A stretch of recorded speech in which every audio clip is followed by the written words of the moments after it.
My name is Edith Robinson. I'm 60 years old and I will tell you something I have never confessed to anyone in my entire life. For decades, I carried my pain in silence, hiding scars behind smiles, keeping secrets even from the people I called family. You see, life taught me early that love can betray you, that blood doesn't always mean loyalty, and that sometimes, the people you sacrifice everything for are the very ones who destroy you.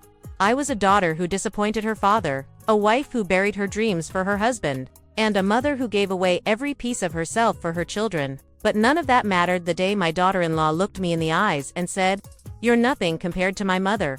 Those words cut deeper than any knife. They weren't just an insult. They were a reminder of all the times I had been invisible, unworthy, unloved. That day, I pushed my chair back, and I knew I could no longer stay silent. For the first time, I was ready to speak the truth, not just about her words, but about the painful past I had buried for 60 years. Do you really want to know what a woman like me endured? What I lost, and what I discovered in the end? If you do, sit with me, listen carefully, because once I start, there is no turning back. I remember the exact day my daughter-in-law's words cut through me like a blade. "You're nothing compared to my mother," she hissed, and I swear the room went quiet. The air itself felt heavy, as if every wall in that house had absorbed her insult and now echoed it back to me.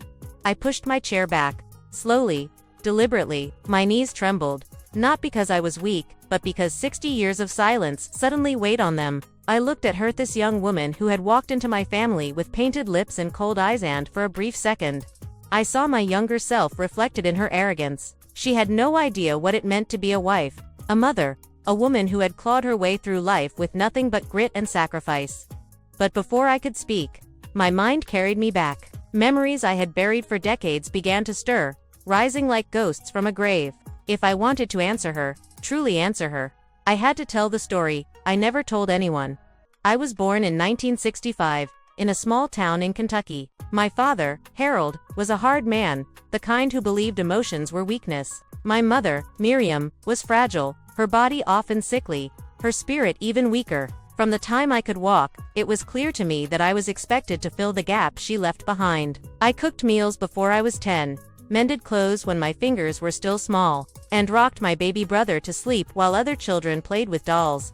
I used to stand in front of the cracked bathroom mirror and whisper to myself, "You're strong, Edith, you have to be," because no one else would ever say it to me. At 16, I fell in love for the first time. His name was Michael Turner, a boy with warm brown eyes and the kind of smile that made the whole world seem softer. He wasn't rich, he wasn't from a good family, but he looked at me like I mattered. No one had ever looked at me that way before. I thought he was my escape from a life of duty and silence, but my father's stern, controlling Harold didn't approve. He told me I was throwing myself away and that no Turner boy would ever set foot in his house. I begged him. I told him Michael was kind, that he would take care of me, but kindness didn't matter to Harold, status did, and Michael had none. The night I turned 17, I made a decision that changed everything. I packed my few clothes into a paper bag, slipped out of that suffocating house, and ran straight into Michael's arms. We married in a courthouse with no guests, no white dress, no blessing from my family. At the time, I thought I was free, but freedom is a tricky thing. Marriage at 17 was not the fairy tale I had dreamed of. Michael loved me, yes, but love doesn't pay bills, and it doesn't erase hunger. We lived in a cramped apartment with peeling paint, surviving on his factory wages. I worked 2 jobs, waitressing by day, cleaning offices by night while carrying our first child. When my daughter, Sarah, was born, I thought the pain had been worth it. Her tiny fingers wrapped around mine, and I promised her silently, "You will never know the kind of loneliness I knew." But promises are heavier than they look. Michael began drinking, long hours at the factory, crushed dreams of a better life, and the stress of fatherhood, all of it poured into a bottle. Some nights, he came home loving. Other nights, he came home angry. And anger has fists. I learned to cover bruises with makeup, to smile when neighbors asked if I was okay. I told myself it was temporary, that he would change, that love could fix anything. But deep inside, I knew I was repeating my mother's life, silent, broken, and invisible. Years passed. 2 more children came, Daniel and Rebecca. My body carried them, birthed them, raised them, while Michael drifted further into the arms of alcohol. I became mother, father, provider, nurse, teacher, everything at once. My hands were cracked from work, my back bent from exhaustion, but I endured. Because that's what women like me do, we endure. By the time Sarah was grown, she had learned to resent me. She saw a mother who bent under the weight of a cruel husband, not a woman who had shielded her children from hunger and despair. She once spat at me in anger. "You're weak, Mom. I'll never be like you." Her words stung, but I didn't argue. I just nodded and let her believe what she wanted. Because sometimes children don't see the wars their mothers fight in silence. Sarah grew up, got married, and eventually she brought her husband's family into our lives. That was when my daughter-in-law entered the picture, a woman who adored her own mother so fiercely that she never missed a chance to remind me how little she thought of me. So when she said, "You're nothing compared to my mother," it wasn't just her voice I heard. It was my father's voice, telling me I was never enough. It was Michael's drunken rage, saying I was worthless. It was Sarah's disappointment, branding me weak. And as I pushed my chair back that day, I realized something: if I didn't speak now, I would die with every truth buried inside me. I took a deep breath, looked into her eyes, and said, "Do you want to know who I really am?" Because the story was only just beginning. The listener is left desperate to hear Edith's next words, as she prepares to unravel 60 years of hidden pain and secrets. When I asked her, "Do you want to know who I really am?" she scoffed, as if the truth of my life could never matter. But inside me, a storm was raging. 60 years of silence pressed against my chest, demanding to be freed. I leaned back in my chair, my hands trembling, not from fear but from the weight of memories clawing their way out. "You think I'm nothing," I whispered, my voice steadier than I felt. "But you don't know the battles I've fought, the blood I've shed, the pieces of myself I gave away." And in that moment, I was no longer in my kitchen, staring at my daughter-in-law's proud face. I was back in 1984. Standing in front of the broken-down house I once called home. After running away at 17 to marry Michael, I thought I had escaped misery. Instead, I had simply traded one cage for another. At least with my father, the bars had been visible. With Michael, they were invisible, made of shame, poverty, and bruises that bloomed purple under my skin. I remember one night vividly. Sarah was 3, Daniel still a baby. Michael came home drunk, his shirt stained with beer, his eyes wild. The children were crying, and I begged him to lower his voice, to stop slamming the door. He turned on me, his fist catching my cheek so hard I tasted blood. I wanted to run. God knows I wanted to. But where could I go? My parents had disowned me. I had no money, no education, no family to turn to. So I stayed, not out of love, but out of survival. Every day, I told myself, "Endure, Edith. Endure, until the children are old enough. Endure until they're safe." But endurance is not strength, it is a prison. Years blurred together. My children grew, and with each year, my body bent lower. My spirit dimmed more. Sarah, my eldest, carried the anger of a child who had seen too much. She blamed me for every slap, every scream, every empty fridge. She didn't see that I shielded her as best I could. She only saw that I stayed. Daniel, my only son, grew quiet. He buried himself in books, shut himself in his room. He became the kind of child who never asked for anything, because he had learned early that asking led to disappointment. Rebecca, my youngest, clung to me with wide, fearful eyes. She was the one who curled in my lap after Michael's rage storms, whispering, "It's okay, Mama, it's okay." But no child should ever be the one to comfort her mother. Sometimes, late at night, I would sit by the window, staring at the streetlights, wondering if life would ever be more than this cycle of fear and silence. I would whisper to God, "If you can't save me, then at least save them." Then came the night that changed everything. It was winter, and the cold seeped through the thin walls of our apartment. Michael had lost his job at the factory and spent the day drinking. By evening, his anger was like a storm building in the distance. I knew the signs: his slurred words, the twitch of his jaw, the way he slammed his boots against the floor. The children were in bed when he grabbed me by the arm, shouting about how I had ruined his life. He shoved me so hard I crashed into the table, splitting my lip open. I remember the taste of blood, the spinning of the room, and then Sarah appeared. She was only 12, but she stood in the doorway with fury in her eyes. "Stop hurting her," she screamed at her father. For a moment, even Michael froze, but then his rage turned toward her, his hand lifting as if to strike. That was the moment something inside me broke. I stepped between them, my arms spread wide. "You'll hit me before you ever touch her," I said, and for the first time in my life, my voice didn't shake. Michael lowered his hand. He stumbled back, muttering curses, and passed out on the couch. But I didn't sleep that night. I sat by Sarah's bed, stroking her hair, and I made a vow, never again. You will not grow up thinking this is love. I will protect you, even if it kills me. The next morning, I went to the church down the street. With a swollen lip and a bruised cheek, I begged the pastor's wife for help. She pressed my hands in hers, tears filling her eyes, and she whispered, "You're not alone anymore."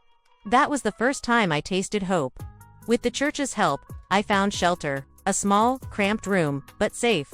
For the first time in years, I slept without fear of fists. For the first time, my children ate a meal without the sound of slamming doors in the background. But safety came with a price. Michael followed us. He threatened. He shouted outside the shelter. He told everyone I was a liar. And Sarah. Oh, Sarah looked at me with something worse than anger. She looked at me with shame. "You should have left years ago," she said. "Why did you let us suffer this long?" Her words gutted me. She was right. But how could I explain the prison of fear, the weight of having nowhere to go? How could I explain that I stayed alive not for myself, but for them? As I sat in my kitchen decades later, staring at my daughter-in-law, I realized she would never understand that kind of sacrifice. To her, I was just a weak old woman, not the mother who had stood between fists and her children.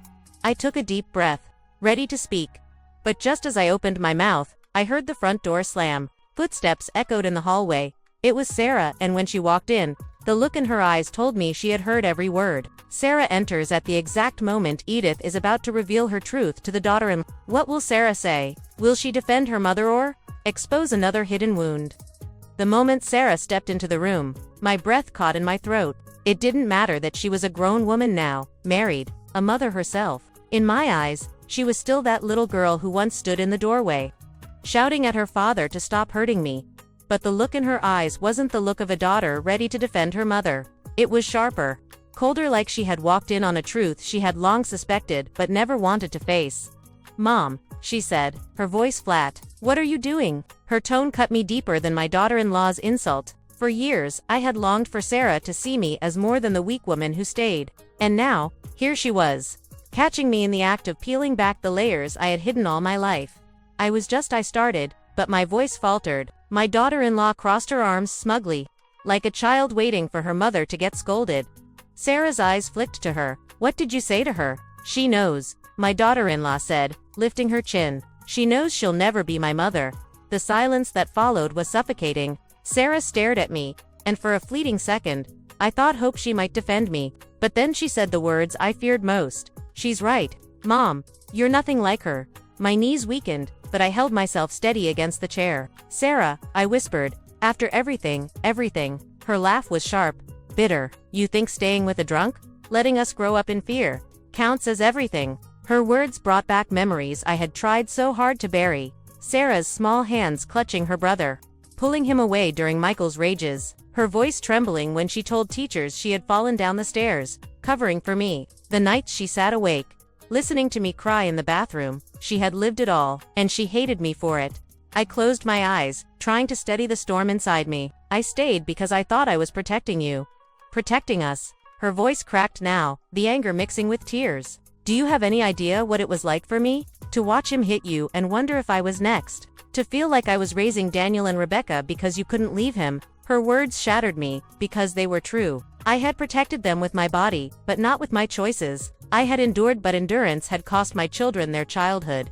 My daughter-in-law watched with cruel satisfaction, as if Sarah's anger was proof of everything she had said about me. But Sarah wasn't finished. She stepped closer, her eyes wet. "Do you know what it feels like to grow up hating the one person you're supposed to love most? To resent you every time you told me he'll change, or it's okay. I used to wish you'd die, Mom, just so it would stop." Her confession ripped through me. I had braced myself for many things, but not that. Not the thought of my own child wishing for my death. Tears burned my eyes, but I refused to let them fall. "Sarah," my voice broke. "I know I failed you. I know I should have left sooner. But I did what I thought I had to. I thought I was strong by staying. I see now I was wrong." For a moment, silence hung between us. My daughter-in-law shifted uncomfortably, realizing this was no longer about her insults but something far deeper. Sarah's lips trembled. She wanted to stay angry, but I saw the little girl in her eyes, the one who had screamed, "Stop hurting her," all those years ago. "Why didn't you tell me this before?" She whispered, "Because shame is a heavy chain. Because I thought if I kept silent, I could bury the pain." But instead, it buried me. I was afraid, I admitted, afraid you would hate me even more if you knew the truth of how weak I felt. Her tears fell then. She turned away, wiping them roughly, refusing to let me see her break. But before either of us could say another word, Daniel walked in. My quiet son, the one who had always kept his pain locked inside, now stood at the door. I heard everything, he said softly. Sarah and I both turned, startled. His face was pale, his eyes hollow. He stepped into the room slowly, like a man walking into his own funeral. You think you're the only one who suffered, Sarah? His voice cracked, and I realized he wasn't here to argue with her. He was here to finally speak. For years, he continued, I kept my mouth shut. I let you call her weak. I let you blame her, but you don't know half of it. You don't know what I saw, what I did. My heart pounded. There was something in his eyes I had never seen before, a darkness, a secret. What do you mean? Sarah asked. Daniel looked at me, and in that moment, I saw the little boy who had once hidden in his room, silent and watchful, but now, I saw the man he had become, carrying something unspeakable. He opened his mouth, his voice low and trembling. The night Dad disappeared, it wasn't an accident. Daniel reveals a shocking secret, that their father's disappearance wasn't what everyone believed. What did Daniel do? What has he been hiding all these years? And the night Dad disappeared, it wasn't an accident. Daniel's words froze the air around us. My chest tightened, my heart beat loud in my ears. Sarah's face twisted in confusion, then fear. What are you talking about? She asked, her voice rising. Daniel didn't answer right away. He sat down slowly, his hands shaking as he pressed them together. His eyes looked far away, like he was reliving a nightmare. I wanted to speak, to tell him not to go on. But the truth was already spilling from his trembling lips. I killed him. The room fell silent. Even the clock on the wall seemed to stop ticking. Sarah staggered back. No, that's not possible. Dad was drunk. He left. The police said. The police didn't know the truth. Daniel cut in, his voice harsh. That night, he came home drunker than I'd ever seen him. He was screaming, throwing things. He hit you, Mom. His voice cracked, and his fists clenched, and then he grabbed Rebecca. My heart stopped. I had buried that night so deeply I had almost convinced myself it hadn't happened. He dragged her by the arm. Daniel continued, his voice shaking with rage and shame. She was screaming, crying, and something inside me snapped. I couldn't let him touch her. Not again. Sarah's hands flew to her mouth. Tears pooled in her eyes. Daniel, what did you do? He looked down, his shoulders trembling. I grabbed the fire poker from beside the fireplace. I don't even remember thinking. I just swung once. Twice. He fell. He didn't move. I pressed my hands to my mouth, my body trembling. I had known something was wrong that night, but I had never asked, never let myself remember clearly, because deep down, I had been terrified of the truth. Daniel's voice lowered to a whisper. I dragged him outside. There was snow, thick and heavy. I pulled him to the woods behind the house. I dug with my bare hands until they bled, and I buried him there. Sarah let out a sob. You were just a kid. I was 15, Daniel said, his eyes hollow. Old enough to understand what I did, old enough to carry the guilt, and I've carried it every single day since. The weight of his words crashed down on all of us. My son, my quiet Daniel, had killed his father to protect us, to protect Rebecca. I reached for him, but he flinched. Don't, he whispered. Don't tell me I did the right thing. Don't tell me I'm a hero. I took a life. Mom. His blood is on my hands.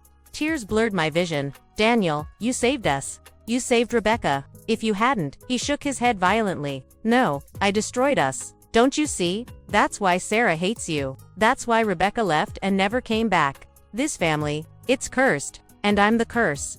Sarah stepped forward, her anger gone, replaced by trembling shock. Why didn't you tell us? Why didn't you say anything? Daniel's eyes burned. Because how could I? You already blamed Mom for staying. If you knew the truth that your brother was a killer, what then? Would you have ever looked at me the same way? Sarah's sobs filled the room. She shook her head, torn between horror and compassion. I finally found my voice, though it came out raw and broken. Daniel, all these years, you've been carrying this alone. He nodded. Every night, every time I closed my eyes, I saw his face. Every time I looked at Rebecca, I remembered why I did it. And every time I looked at you, Mom, I wondered if you knew, if you suspected, and hated me for it. I fell to my knees before him, grabbing his hands, despite his resistance. I could never hate you. Never. What you did, It wasn't out of hate. It was out of love, out of desperation. He would have destroyed us all if you hadn't stopped him. Daniel broke then, his tears spilling freely. He leaned forward, pressing his forehead to my shoulder, sobbing like the boy he once was. For the first time in decades, my son allowed himself to grieve. But the relief of truth was short-lived because Sarah, her face pale and trembling, whispered the words that changed everything again. "We have to tell someone." Daniel's head snapped up. His eyes were wild, terrified. "No, no, Sarah. You can't. If you do, they'll take me away. I'll spend the rest of my life in prison." Sarah's hands shook. "Daniel, this is murder. We can't just pretend it never happened." My heart thundered. The room was collapsing around me. Sarah's desperate morality, Daniel's fragile sanity, my own guilt pressing heavier than ever. "Please," Daniel begged, his voice breaking. "Please, Sarah, don't ruin what little life I have left." Sarah's face twisted in anguish. "I don't know what to do." I looked between them. My children, my broken, wounded children. One wanted justice, the other wanted mercy, and I was caught in the middle, torn apart by love and fear. Finally, I whispered, "There's more you don't know. About that night. About me." Both of them turned to me, startled. "What do you mean?" Sarah asked. Daniel froze, staring at me, dread in his eyes. I took a deep breath, my chest aching. The truth I had buried for so long was clawing its way out. "You think Daniel acted alone?" I said softly. "But he didn't." Edith reveals that Daniel wasn't the only one involved in their father's disappearance. There's another hidden truth about that night. "You think Daniel acted alone?" I whispered, my voice trembling. "But he didn't." Daniel's eyes widened, panic flooding his face. "Mom, don't." Sarah turned sharply toward me. "What are you saying?" I closed my eyes, the memory pressing down like a stone I had carried for decades. "When your father fell to the ground that night, he wasn't dead. Not yet." The room went silent. Daniel stared at me, his lips parting, his breath shallow. I saw him move. I continued. I saw his chest rising, faint, broken, but alive. Daniel was outside, frantic, trying to drag him to the woods. He was shaking, sobbing. He thought he had killed his father, but he hadn't. My tears finally broke free. I picked up the fire poker, and I finished it. Sarah gasped, covering her mouth. "Mom." Daniel stumbled backward, as if the ground had crumbled beneath him, his eyes filled with horror. No, I've carried this guilt all these years, and it was you." I shook my head violently. "No, Daniel, don't twist it. You did what you had to do to protect your sister. But the final choice, the one that made sure he never came back, that was mine. I killed him." The confession hung heavy in the air, suffocating us all. Sarah's tears fell unchecked. "All this time, both of you. You let me hate you, Mom. You let me believe you were weak, when in truth," she trailed off, shaking her head, "you were carrying the darkest secret of all." Daniel collapsed into a chair, his face buried in his hands. I don't know whether to feel relieved or destroyed. I knelt before him, my hands trembling as I reached for his. Relieved. "Daniel, you don't have to bear it anymore. You were a boy. You didn't kill him." "I did, and if anyone should carry the blame, it's me." "But why didn't you tell us?" Sarah's voice cracked, torn between fury and grief. "Why did you let us grow up under a lie?" My heart ached with every word. "Because I was ashamed. Because if you knew the truth, you would see me not as your mother but as a murderer. I thought I was protecting you from that, but in doing so, I only pushed you away." The room felt colder now, shadows stretching across the walls. Sarah paced, her hands tangled in her hair. "So what now? Do we tell the police? Do we dig him up after all these years? What good would it even do?" Daniel shook his head, his voice hoarse. "No, it would destroy us all. Rebecca doesn't even know. If this comes out, everything falls apart." I spoke softly, my voice raw but steady. "Your father is gone. Nothing will change that. But maybe the truth, here in this room, is enough, for us." Sarah stopped pacing. She stared at me, at Daniel, at the broken family we had become. For the first time, the anger in her eyes softened. "You know what hurts most?" she whispered. "That I wasted years resenting you, Mom. Years I'll never get back. I wanted to believe you were stronger. Turns out, you were just not in the way I wanted."